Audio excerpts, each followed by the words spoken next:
Kita mulai ya. Bismillahirrahmanirrahim. Assalamualaikum warahmatullahi wabarakatuh. Alhamdulillah. Alhamdulillahilladzi arsala rasulahu bil huda wa dinil haq liyudhhirahu 'alad dini kullihi walau karihal musyrikun. Asyhadu an la ilaha illallah wahdahu la syarikalah wa asyhadu anna Muhammadan abduhu wa rasuluh.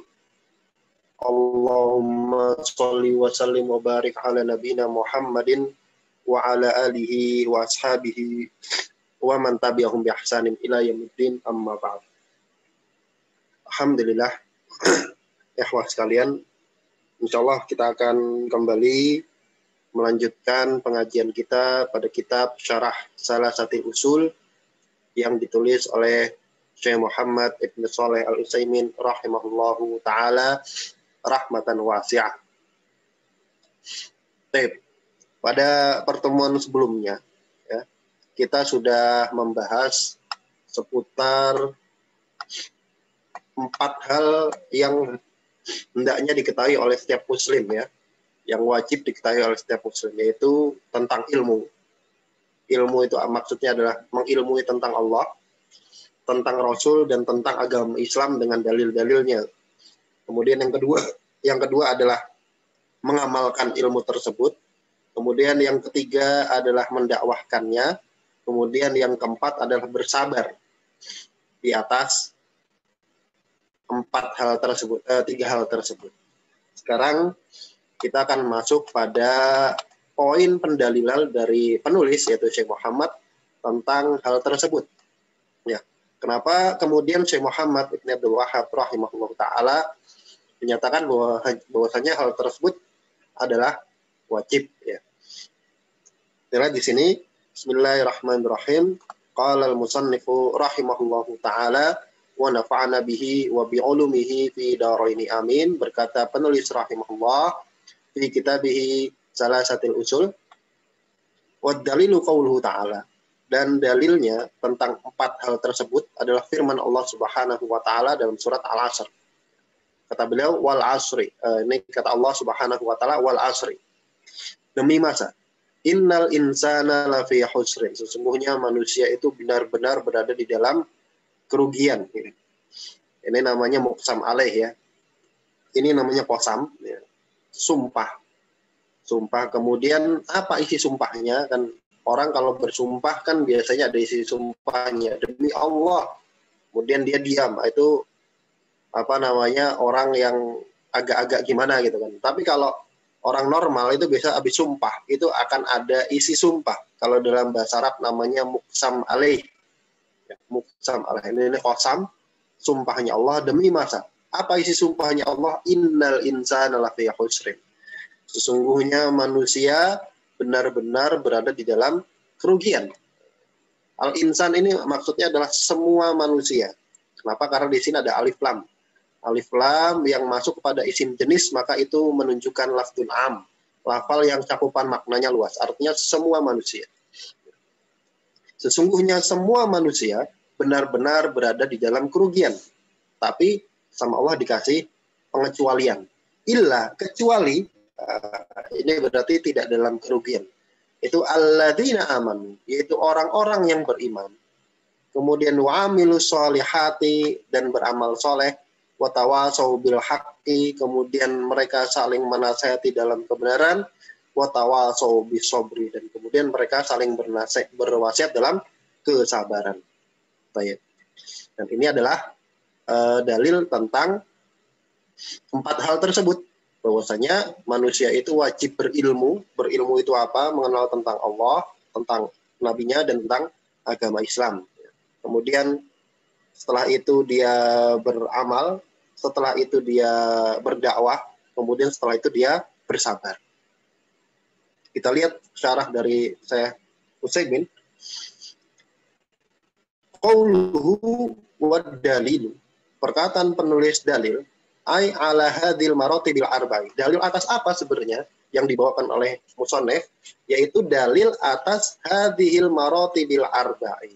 4 tingkatan yang tadi disebutkan, yaitu ilmu itu isinya 3 tadi ya. ilmu tentang Allah, tentang Nabi, dan tentang agama Islam. Kemudian setelah itu dia harus beramal, setelah itu dia harus berdakwah semampunya, dan setelah itu dia bersabar. Yaitu dalil atas 4 tingkatan ini.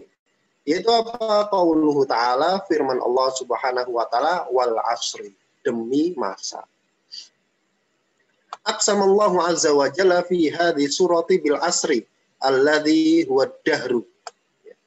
Allah subhanahu wa ta'ala aqsama, bersumpah, fi hadhi surah, di dalam surat ini, bil asri, dengan masa atau dengan zaman, ya, dengan zaman. Alladhi, yang mana, huwa dahru. Asar itu semakna dengan dahr. Kalau di dalam bahasa Indonesia ya waktu, masa, ya, itu namanya dahr. Wahua, dan dahrun itu, masa itu adalah mahallul hawadis, tempatnya segala peristiwa atau kejadian. Itu namanya masa. Tempat terjadinya segala peristiwa atau kejadian. Min khairin wa syarrin. Baik itu kejadian kebaikan atau kejadian buruk. Kejadian baik atau kejadian buruk. Fa'aqsamallahu azza wa jalla bihi ala annal insana kullal insani fi husrin. Maka Allah subhanahu wa ta'ala bersumpah bihi, dengan menggunakan masa tersebut. Apa isi sumpahnya? Apa muqsam alaihnya? Ala annal insana, bahwasanya manusia itu, maksudnya kullal insan, setiap manusia, semua manusia itu fi husrin, berada dalam kerugian. Artinya semuanya rugi, semuanya rugi. Kenapa? Karena tadi saya katakan bahwasanya kalau dalam ilmu ushul fikih ada alif lam kemudian masuk pada isim jenis, maka itu menunjukkan lafdzun am, lafal atau kata yang cakupan maknanya luas. Semua manusia itu berada di dalam kerugian tanpa kecuali. Tanpa terkecuali. Tapi di sini Allah berikan istisna. Allah berikan pengecualian. Nah, siapa yang tidak masuk ke dalam kerugian? Illa, kecuali manittasofa bihadhi sifatil arba'i. Kecuali siapa saja yang dia memiliki sifat dengan sifat 4 berikut ini. Jadi orang yang memiliki 4 sifat berikut, maka dia terbebas dari kerugian yang dikatakan oleh Allah Subhanahu wa ta'ala. Bahkan di ayat sebelumnya Allah bersumpah, artinya benar-benar sungguh berada di dalam kerugian, kecuali 4 orang ini. Yaitu apa? Yang punya sifat apa? Yang pertama, al-iman. Dia harus beriman kepada Allah Subhanahu wa ta'ala. Nah, ini isi dari al-ilmu. Ilmu tadi, ya. Jadi yang namanya iman itu harus dibangun di atas ilmu. Kalau orang nggak berilmu, maka dia nggak mungkin beriman. Iman kepada Allah tentang la ilaha illallah itu harus dibangun di atas ilmu. Nggak mungkin orang mengatakan la ilaha illallah tanpa ilmu, itu nggak mungkin. Maka dia harus berilmu, maksudnya adalah iman tadi, yaitu iman. Kemudian wal amalis soleh, setelah dia beriman, dia harus beramal soleh. Maka iman itu tidak sah kecuali tanpa amal. Ahlus sunnah wal jamaah mengatakan bahwasanya amal itu bagian dari iman. Ya, amal itu bagian dari iman. Maka siapa saja yang mengeluarkan amalan dari iman, maka dia bukan termasuk ahlus sunnah wal jamaah. Kemudian wat tawasi bil haqqi wat tawasi bis sabri. Sifat yang ketiga, orang itu juga harus tawasi bil haq, saling menasehati dengan kebenaran. Artinya dia mengajak orang untuk mengikuti kebenaran. Kemudian wat tawasi bis sabr, dan saling menasehati dalam kesabaran. Kemudian kita lihat beliau kemudian membawakan perkataan Al-Imam Ibnu Qayyim rahimahullahu ta'ala. Qala Ibnu Qayyim rahimahullahu ta'ala, berkata Al-Imam Ibnu Qayyim rahimahullahu ta'ala, jihadun nafsi arba'u maratib. Jihad melawan hawa nafsu, melawan diri sendiri itu ada 4 tingkatan. Arba' maratib, 4 tingkatan. Jadi jihad melawan hawa nafsu itu betul ada, betul sabit, tapi inilah tingkatan. Kita lihat, apa tingkatan yang pertama? Ihdah. Tingkatan yang pertama adalah an yujahidaha ala ta'allumil huda wa dinil haq. Tingkatan yang pertama adalah seseorang itu dia berjihad melawan hawa nafsunya, melawan seleranya, selera pribadinya, ala ta'allumil huda, untuk mempelajari petunjuk, untuk belajar dulu. Nah, ini yang dimaksud dengan ilmu ini di sini. Mempelajari al-huda, petunjuk, wa dinil haq, dan agama yang benar, agama Islam. Jadi dia keimanannya dibangun di atas ilmu, di atas ilmu. Jadi yang pertama adalah dia harus berjihad melawan hawa nafsunya untuk belajar, mempelajari al-huda, petunjuk, wa dinil haq, dan agama yang benar. Alladzi, yang mana la falahalaha, tidak akan ada keberuntungan bagi jiwa tersebut, wala sa'adata, dan juga dia tidak akan bahagia fi ma'asyiha, baik di dunia, ma'asy itu dunia, wa ma'adiha, dan tempat kembalinya nanti di akhirat, illa bihi, kecuali dengan mempelajari petunjuk dan agama yang benar. Dengan memeluk agama yang benar, maka dia baru bisa beruntung dan baru dia bisa bahagia di dunia dan akhirat. Ini kunci kebahagiaan. Kunci kebahagiaan adalah supaya orang itu mempelajari petunjuk dan agama yang benar. Itu yang pertama. Itu yang pertama.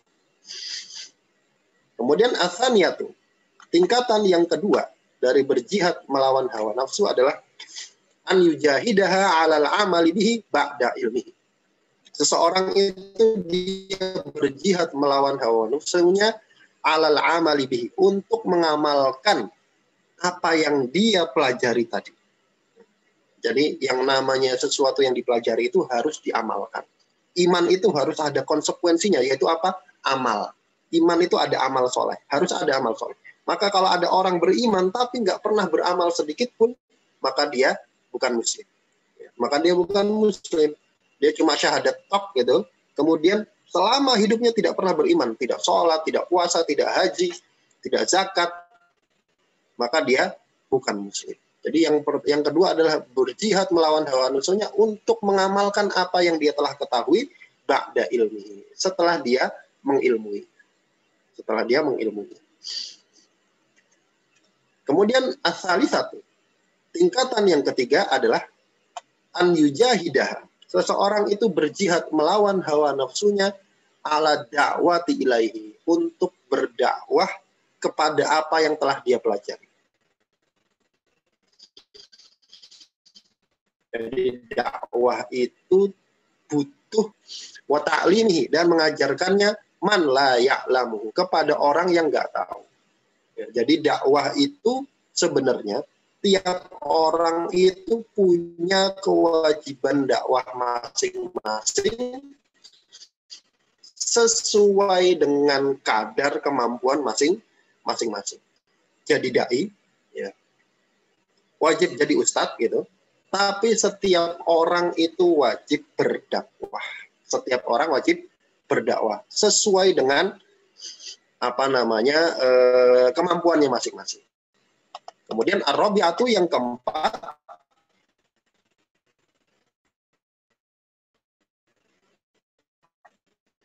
dari tingkatan jihad melawan hawa nafsunya adalah ar-rabi'atu, yang keempat, an yujahidaha ala sabri ala masyaqid da'wati ilallahi wa adal khalqi. Seseorang itu berjihad melawan masyaqid dakwah atas kesulitan khalqi dan gangguan manusia. Mesti ada gangguan, mesti ada gangguan. Apalagi ngajak kepada tauhid dan beriman kepada Allah. Makanya orang kemudian harusnya bertanya-tanya gitu. Seandainya Rasulullah Shallallahu Alaihi Wasallam itu ketika di Makkah itu beliau mengajak, mari orang-orang Mekah kita taat kepada kedua orang tua. Mari orang-orang Mekah kita baik kepada tetangga. Wahai orang-orang Mekah, mari kita jauhi itu minum-minuman khamar, jauhi dusta. Itu saya yakin nggak akan ada yang memusuhi. Tidak akan ada yang dimusuhi, tidak akan diganggu manusia, adalah hal nggak ada.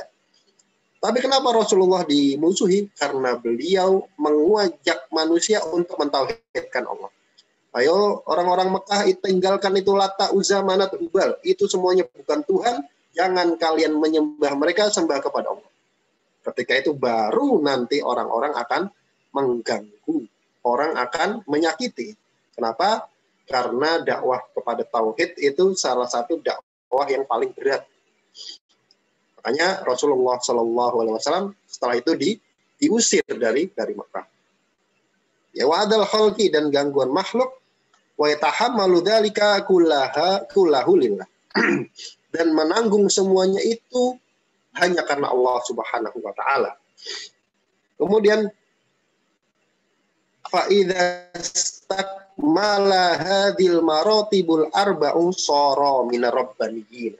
Kata Ibnu Qayyim, maka apabila istakmala hadhil maratib, hadil marotiba, apabila seseorang itu telah menyempurnakan 4 tingkatan ini, soro, jadilah dia minar rabbani, termasuk ulama atau orang yang rabbani, Jadi kalau mau termasuk orang yang rabbani, maka dia harus melakukan 4 hal tadi. Kemudian kita lihat Allah azza wa jalla aqsama fi hadhihi surati bil asri ala anna kulla insanin fahuwa fi khaybatin wa khusrin. Allah azza wa jalla aqsama, Allah bersumpah fi hadhihi surati, di dalam surat ini, bil asri, dengan menggunakan masa. Apa isi sumpahnya? Ala anna kulla insanin, bahwasanya semua manusia fahuwa fi khaybatin wa khusrin, berada dalam kerugiannya. Kerugian khaybah dan khusrin ini semakna ya, muradif. Kerugian. Mahma kathura maluhu wa waladuhu wa aduma qadruhu wa syarafahu.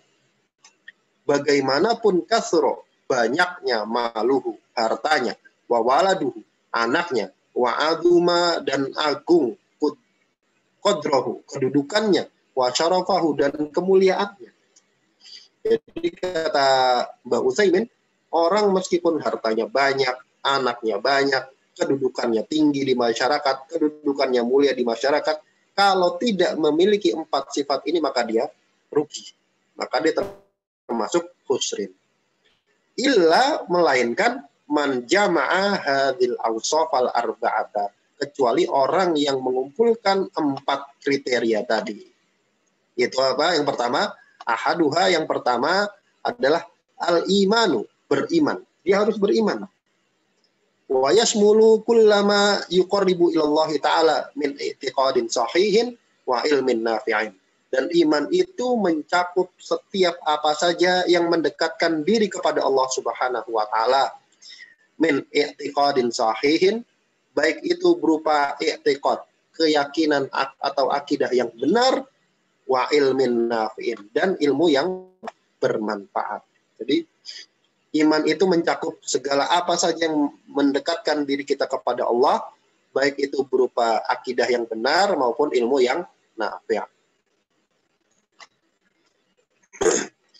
Kemudian asani, yang kedua, sifat yang kedua adalah al-amal sholeh, beramal soleh. Wa huwa kullu qaulin aw fi'lin yuqarribu ilallahi bi an yakuna fa'iluhu lillahi mukhlishan wa li Muhammadin sallallahu alaihi wasallam muttabi'an. Apa itu amal soleh?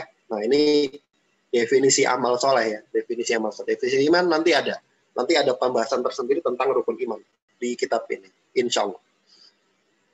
Amal soleh itu apa? Huwa amal soleh adalah kullu qaulin, setiap ucapan.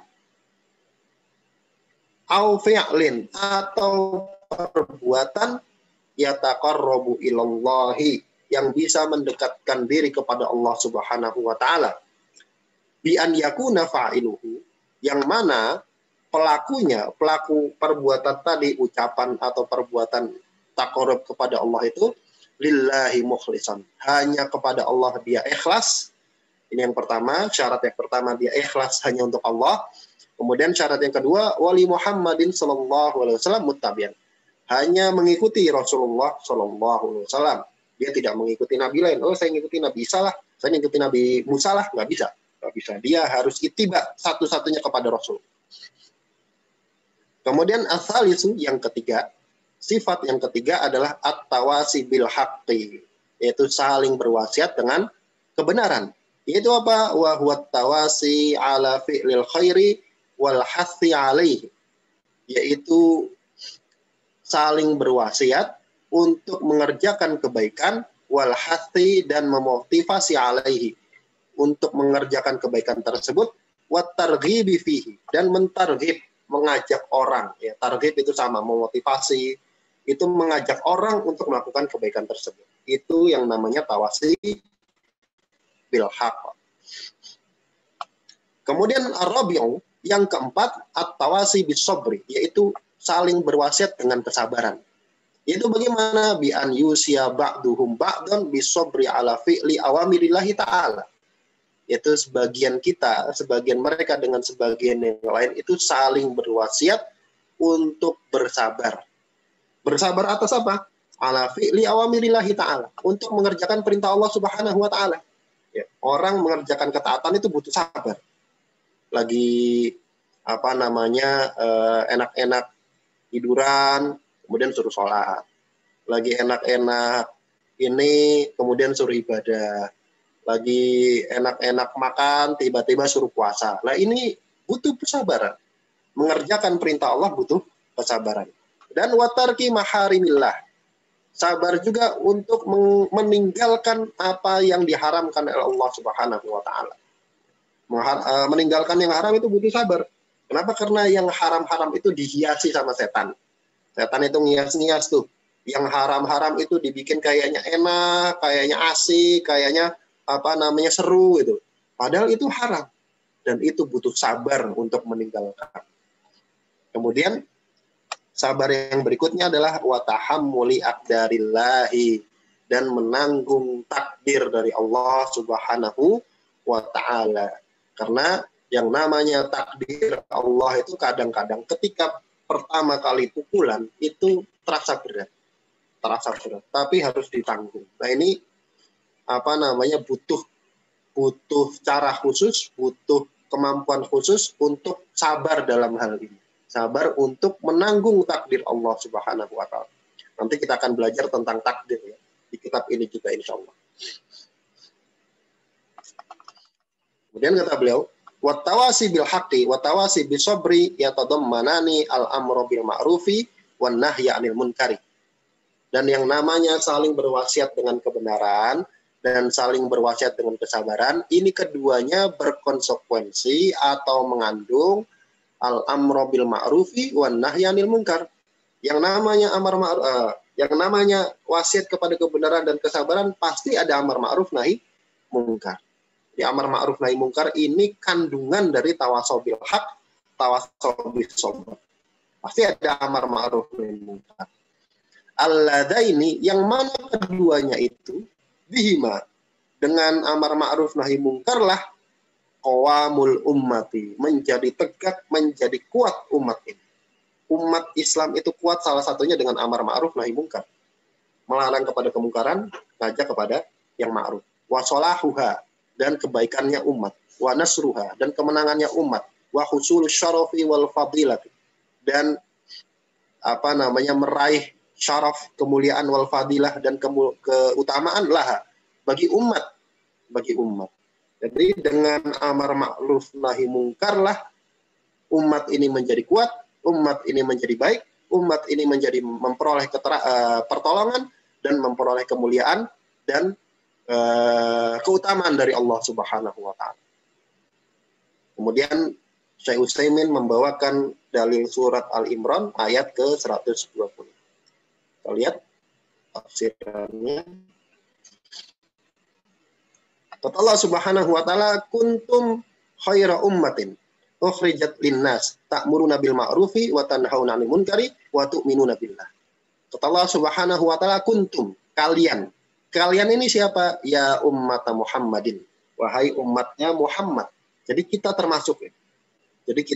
Kalian, kata Allah Subhanahu wa taala, wahai umatnya Muhammad, fi ilmillahi ta'ala. Di dalam ilmunya Allah Subhanahu wa taala, itu khaira ummah, adalah sebaik-baiknya umat. Kita ini sebaik-baiknya umat. Umatnya Rasulullah itu umat akhir zaman ini sebaik-baik umat. Kenapa? Ukhrijat ay udhirat. dinampakkan, dikeluarkan linnas untuk manusia. Dimenangkan untuk manusia. Bagaimana bentuknya? Ta'muruna bil ma'ruf, yang kalian itu melakukan amar ma'ruf, wa tanhauna 'anil munkar, dan melarang dari kemungkaran, wa tu'minuna billah, dan kalian beriman kepada Allah. Kemudian lanjutan ayatnya kita habiskan, walau amana ahlul kitab, dan seandainya ahlul kitab Yahudi dan Nasrani ini beriman, lakana khairan lahum, niscaya iman mereka itu lebih baik untuk mereka. Minhumul mu'minu, di antara ahlul kitab ada yang beriman, tentunya siapa? Pak Abdullah bin Salam dan para pengikutnya. Jadi Abdullah bin Salam itu zaman Rasulullah ya, termasuk pendeta Yahudi kemudian masuk Islam. Waktsaruhumul fasiqun, dan mayoritas mereka adalah fasik. Fasik maksudnya adalah kafir. Jadi kita umat Muhammad adalah sebaik-baik umat. Asalkan apa? Ta'muruna bil ma'ruf wa tanhauna 'anil munkar. Kemudian beliau kita lihat matannya. Kemudian Syekh Muhammad bin Abdul Wahhab rahimahullah taala berkata, qala Syafi'i rahimahullahu taala, berkata Al-Imam Syafi'i rahimahullahu taala, law ma anzalallahu hujjatan ala khalqihi illa hadhihi surata lakafathu. Lau seandainya ma anzalallah, Allah tidak menurunkan hujjatan, satu hujjah pun, seandainya Allah tidak menurunkan satu hujjah pun ala khalqihi, atas seluruh makhluknya, illa hadhihi surata, kecuali surat ini, maksudnya surat Al-Asr, lakafathum, niscaya surat itu cukup bagi mereka sebagai hujjah. Jadi niscaya surat Al-Asr ini cukup sebagai hujjah. Maka orang yang sebenarnya baca surat Al-Asr itu sudah cukup jadi hujjah bagi mereka. Itu hujjah sudah tegak. Ya. Qala al-Bukhari rahimahullah ta'ala, dan Imam Bukhari rahimahullah ta'ala berkata, babun. Ini adalah sebuah bab, al-ilmu qoblal qawli wal amal. Jadi Imam Bukhari, di dalam Sahih Bukhari, beliau itu kan punya kebiasaan membuat judul bab sesuai dengan apa yang akan beliau bawakan setelahnya, baik itu dari ayat Al-Quran ataupun hadis. Jadi bab apa, misalkan kemudian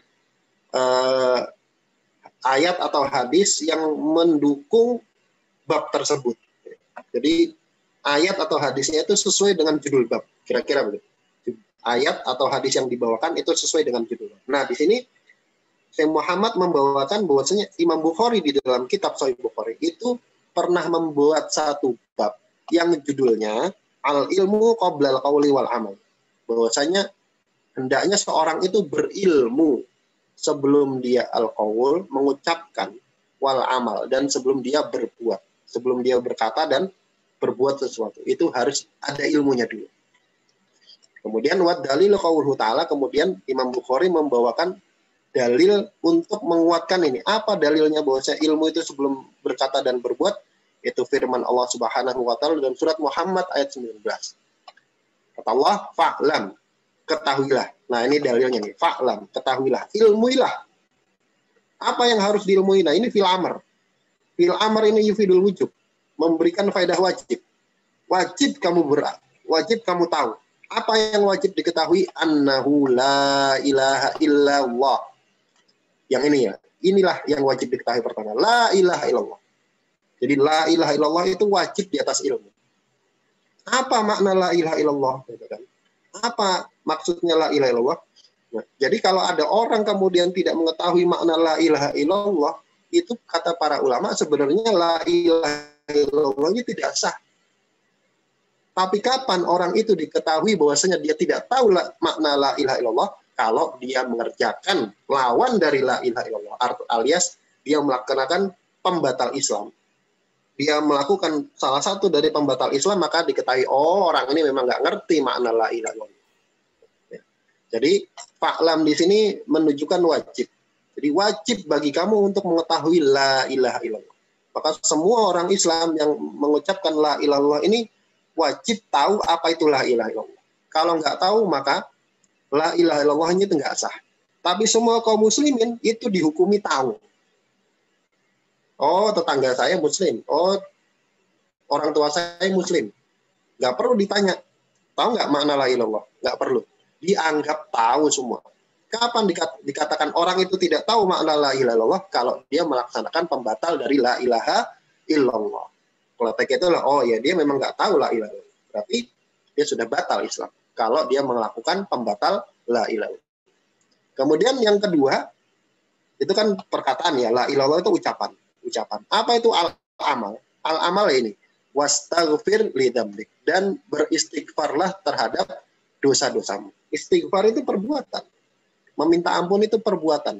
Maka sebelum istighfar kita juga harus berilmu.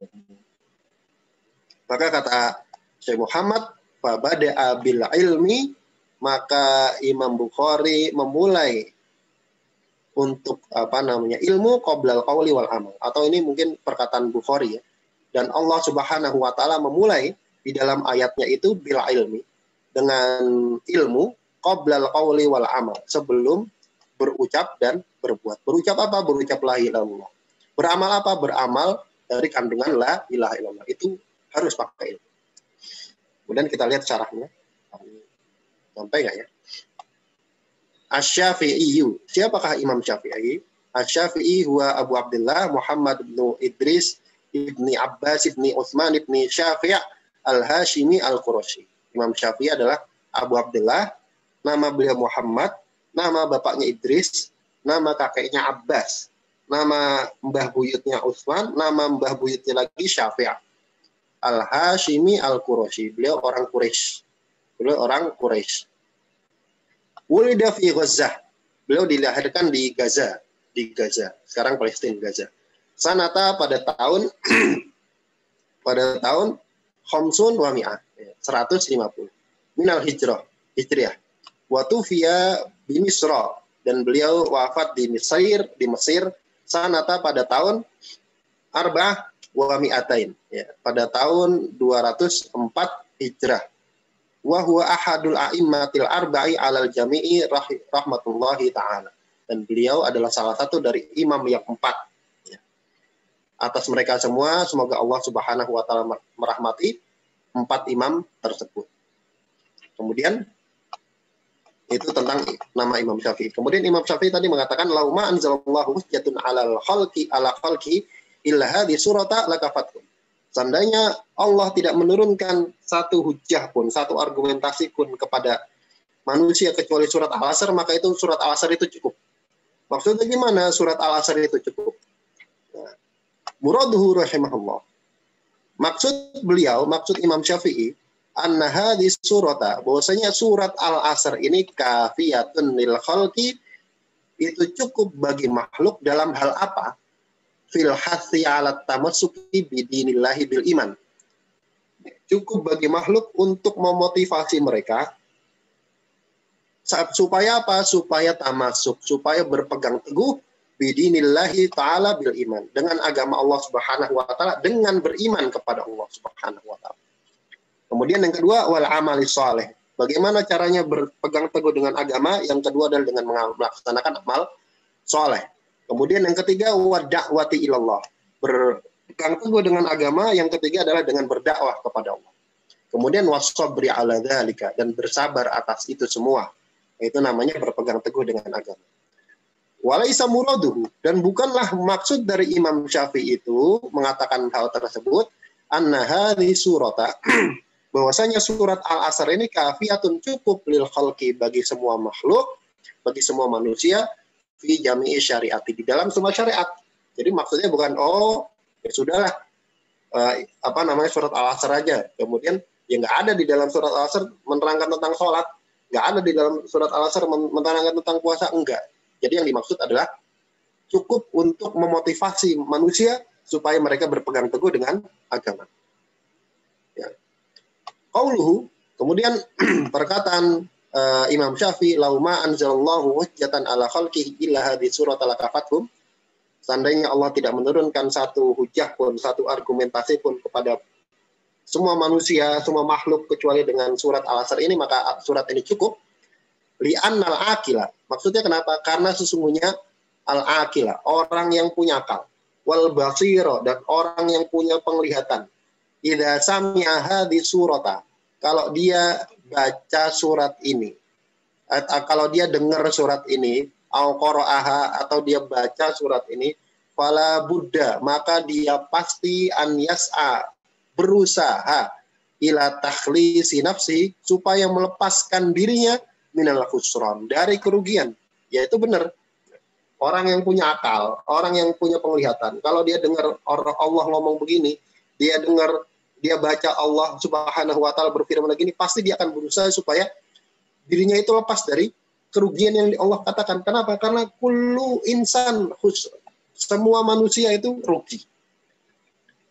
Caranya gimana melepaskan dirinya? Wadzalika bittisafihi bihadis sifatil arba, yaitu dengan cara bersifat atau memiliki sifat dengan sifat-sifat 4 yang tadi, yaitu al-imani, beriman, wal amali sholihi, amal soleh, wat tawasi bil haqqi, wat tawasi bis sabri, berwasiat dalam kebenaran dan kesabaran. Kemudian tadi Syekh Muhammad mengatakan qala al-Bukhari, Imam Bukhari. Siapakah Imam Bukhari? Al-Bukhari huwa Abu Abdullah Muhammad ibn Ismail ibn Ibrahim ibn al-Mughirah al-Bukhari. Bukhari namanya adalah, kunyah beliau Abu Abdullah. Namanya Muhammad. Bapaknya Ismail, kakeknya Ibrahim, mbah buyutnya Mughirah. Al-Bukhari. Al-Bukhari. Al-Bukhari ini nisbah kepada kampung kelahirannya. Wulida, beliau dilahirkan di Bukhara, di desa yang namanya Bukhara, fi Syawal, di bulan Syawal, sanata arba'in wa tis'ina wa mi'atin, pada tahun 194. Ini repotnya bahasa Arab ya. Bahasa Arab itu kalau angka dibacanya dari belakang gitu ya. Jadi 194.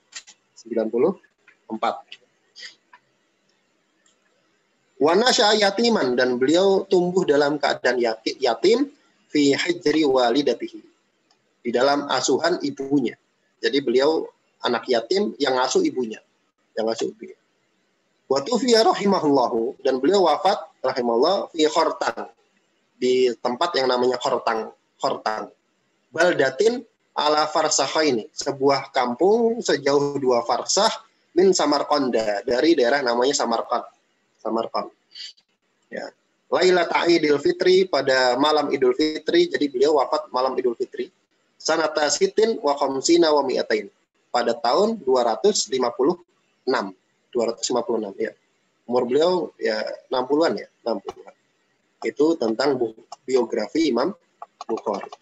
Apa kata Imam Bukhari tadi ya? Babun al ilmu qoblal qawli wal amali. Kemudian beliau membawakan dalil fa'lam annahu la ilaha illallah wastaghfir dzambik, dan seterusnya.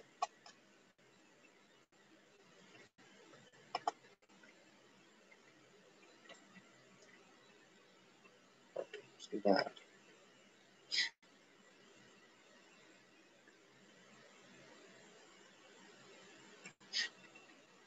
Baik.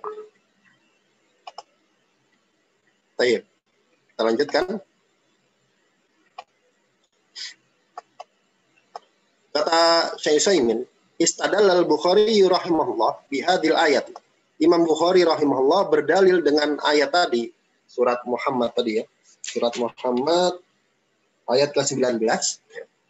Ala wujubil buda'ati bil ilmi qoblal qawli wal amal. Atas wajibnya memulai dengan ilmu sebelum berkata dan berbuat.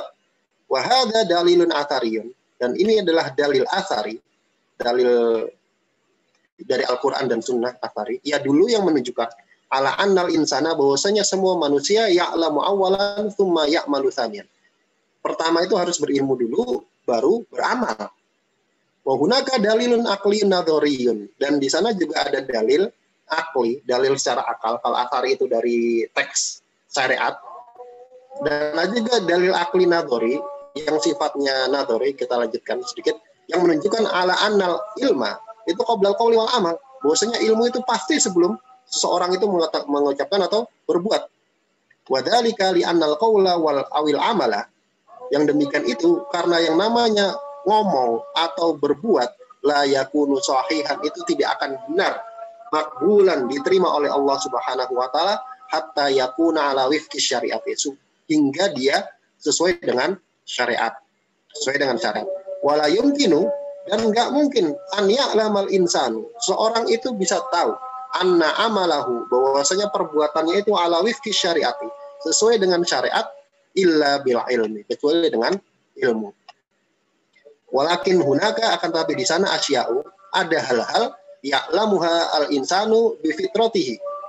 Ada hal-hal yang seseorang itu bisa mengetahuinya dengan fitrah. Enggak perlu belajar, udah tahu sendiri. Contohnya apa? Kal ilmi bi annallaha ilahun wahidun. Mengetahui bahwasanya Allah itu adalah satu-satunya ilah. Satu-satunya ilah yang berhak disembah. Fa inna hada, karena sungguhnya hal ini qad futira alaihil abdu. Seorang itu sudah difitrahkan, diciptakan berada di atas fitrah tersebut. Walihada, dan oleh karena itulah la yahtaju ila ina'in kabirin fit ta'allum. Oleh karena itu orang itu enggak butuh untuk mengerahkan perhatian yang besar untuk mempelajari hal tersebut. Wa ammal mas'alatul juz'iyatu, adapun permasalahan-permasalahan juz'iyah, permasalahan-permasalahan cabang al-muntasyirah yang bermacam-macam, fahiyallati tahtaju ila ta'allumin, maka itulah yang butuh untuk belajar, wa taksiri juhudin, dan mengarahkan juhud, mengarahkan perhatian, mengarahkan usaha, ya. Wallahu ta'ala alam bishawab. Tercukupkan. Mudah-mudahan yang sedikit ini ada manfaatnya, yang benar tentunya dari Allah Subhanahu wa taala dan Rasulnya, dan yang salah dari saya pribadi dan dari syaitan. Dan kita tutup dengan baca doa kafaratul majlis. Bismillahirrahmanirrahim. Subhanallahumma wa bihamdika, asyhadu an la ilaha illa anta, astaghfiruka wa atubu ilaik. Assalamualaikum warahmatullahi wabarakatuh. Waalaikumsalam.